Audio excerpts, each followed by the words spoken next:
Congress party అభివృద్ధి నియోజకవర్గంలోనిన మారుమూల ప్రాంతాల పరిస్థితి ఏంటి?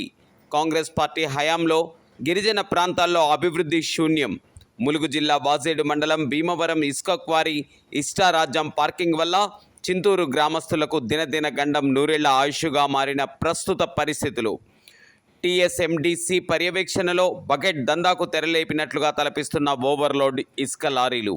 వాజేడు మండలం భీమవరం గ్రామం మారుమూల ప్రాంతం కావడంతో ఇసుక క్వారీలు పలు రకాల అక్రమాలు జరుగుతున్నట్టుగా ఆరోపణలు. టీఎస్ఎండిసి ఉన్నతాధికారి పర్యవేక్షణ అవసరం అన్నట్టుగా గిరిజన సొసైటీల మాట తీరు.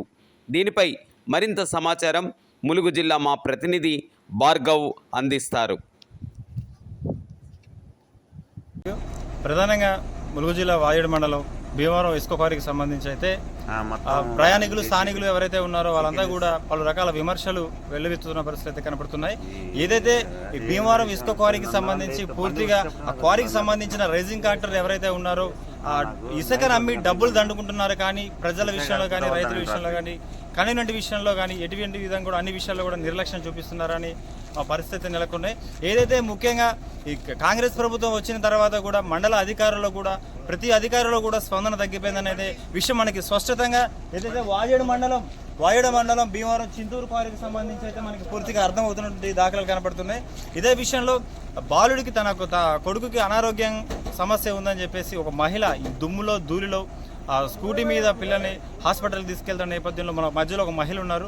పూర్తిగా అసలు ఇలాంటి ప్రాబ్లమ్స్ ఎన్ని రోజుల నుంచి ఎదుర్కొంటున్నారు, అసలు ఈ భీమవరం క్వారీ ఇసుక క్వారీకి సంబంధించి రోడ్డు పార్కింగ్ ఎన్ని రోజుల నుంచి పెడుతున్నారు అనేది పూర్తిగా మహిళ ద్వారా తెలుసుకునే ప్రయత్నం చేద్దాం.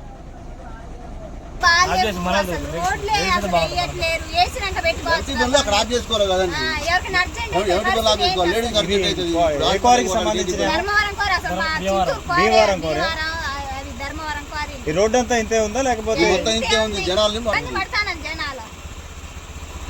ఇంత ఇట్లా ఉంటే ఎట్లా పోతుంది?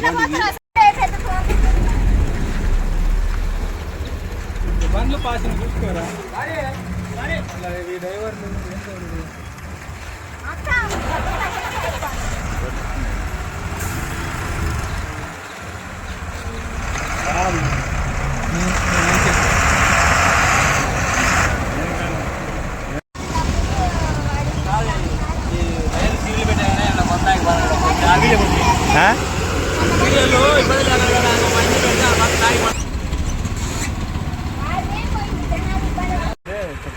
అర్జెంట్ అయితే ఎట్లా వెళ్తారు హాస్పిటల్కి కానీ ఇంకేదన్నా ఎట్లా వెళ్తారు? అసలు ఏమన్నా సంబంధించి పంచాయతీ అధికారులు ఎవరు పట్టించుకోవట్లేదు. అసలు ఎవరి కాడ డబ్బులు తీసుకొని సపరేట్ ఉంటారు, ఎవరి కాడ డబ్బులు తీసుకుంటాడు. ఉన్న మాట చెప్తాను అంతే. ఎవడి ఇచ్చకాడే ఇష్టానుసారంగా అసలు ఇది చేస్తారు. ఇప్పుడు ఇట్లా ఆరిపోయే రోడ్డు కదా, గాలి ఇటు పెడితే ఇటు పోదా, లారీలు తిరుగుతాను. అంటే ఇప్పుడు దిగుబడికి ఇబ్బందా కాదా? ఈ దుమ్ము దిగుబడికి ఇబ్బంది, కాయ నలుపు వస్తుంది అటు. మరి ఇప్పుడు మొక్కేతల టైం కదా, అసలే మొక్కలు చావు బ్రతుకుల టైం కదా ఇది. మరి ఈ టైంలో ఈ దుమ్ము ఈ లారీల వల్ల ఎంతవరకు ఇబ్బంది అంటావు?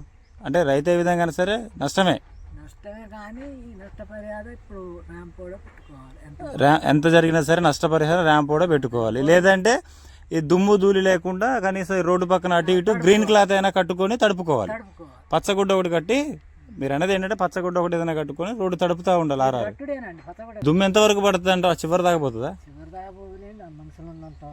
అంటే సగం ఆ దొయ్యకి సగం దొయ్య దాకా కూడా మొత్తం మొక్కలంతా దుమ్మే అంటావు 4 రోజులు పోతే. Thank you. ములుగు జిల్లా వాజేడు మండలంలో ఉన్నటువంటి భీమవరం క్వారీలో అయితే పలు రకాల అక్రమాలు జరుగుతున్నాయనే ఆరోపణలు ఎంతవరకు అనే విషయంపై సీకే న్యూస్ యథార్థ సంఘటనలు వెలికితీసే ప్రయత్నంలో ఉంది. ఏదైతే కాంగ్రెస్ ప్రభుత్వం అధికారంలోకి వచ్చిన తర్వాత ఇసుక ర్యాంపులు విచ్చలవిడిగా చేస్తున్నదానికి ఓవర్లోడ్ ఏదైతే ఉన్నాయో వాజేడు మండలం భీమవరం క్వారీ ఇంతకంటే నిదర్శనమే ఉంది. ఇది ఓవర్లోడ్ కాదా అని చెప్పేసి మీడియా ఇవాళ కాంగ్రెస్ ప్రభుత్వాన్ని ప్రశ్నిస్తున్న పరిస్థితులు అయితే కనబడుతున్నాయి. ఏదైతే ఇసుక క్వారీలలో ఓవర్లోడ్ నెపంతో రోడ్లు కూడా పాడైపోతున్నాయి, ప్రయాణికులు తీవ్ర ఇబ్బందులు ఎదుర్కొంటున్నామని చెప్పేసి ఎక్కడికెక్కడ ధర్నాలు చేసుకుంటూ ఎన్ని రకాల ప్రయత్నాలు చేసినా అది చేస్తాం ఇది చేస్తామని జనాల్ని మభ్యపెడుతున్నారే. కానీ ఇప్పుడు ఈ వాజేడు మండలంలో జరుగుతున్నటువంటి ఈ డంపింగ్ ఎంతవరకు కరెక్ట్? అసలు ఇప్పటిదాకా లోడింగ్ పాయింట్లో కృష్ణాదిత్య గారు డంపింగ్ లోడింగ్ పాయింట్లో సీసీ కెమెరాలు ఉండాలని చెప్పేసి ఆంక్షలు విధించినప్పటికీ కూడా యథేచ్ఛగా ఏదైతే ములుగు జిల్లా వాయేడు మండలం భీమవరం ఇసుక క్వారీలో అయితే యథేచ్ఛగా కూడా లోడింగ్ పాయింట్లో సీసీ కెమెరా లేకుండా చేస్తున్నటువంటి పరిస్థితులు అయితే కనపడుతున్నాయి. ఇదే అంశంలో మన గత కాలంలో చూసుకున్నట్లయితే ఏదైతే పుష్ప సినిమాను తలపించే విధంగా కూడా కింద లారీ కింద కలపను వేసుకొని లారీ పైన ఇసుకని వేసుకెళ్ళి మన ఫారెస్ట్ సిబ్బంది అధికారులు పట్టుకున్నటువంటి దాఖలాలు కూడా మనం ఎన్నో చూసాం. అయినప్పటికీ ఇంత నిర్లక్ష్య వైఖరిలో వాయేడు మండలంలోని ఈ భీమవరం క్వారీ నడపడానికి గల కారణాలు ఏంటనే విషయంలో మరిన్ని అంశాలు వెతికి తీసే ప్రయత్నం చేద్దాం. ఇదే అంశంలో ములుగు జిల్లాలోనే వాజేడు మండలం మారుమూల ప్రాంతం కావడంతో టీఎస్ఎండిసి పిఓ కనసైగలు కూడా ఇటు పక్క పడట్లేదని చెప్పేసి పలు రకాల ఆరోపణలు అయితే వస్తున్నాయి. కెమెరామెన్ ఎలెక్సో, video journalist Bhargav, Mulugu district, మీ సీకే.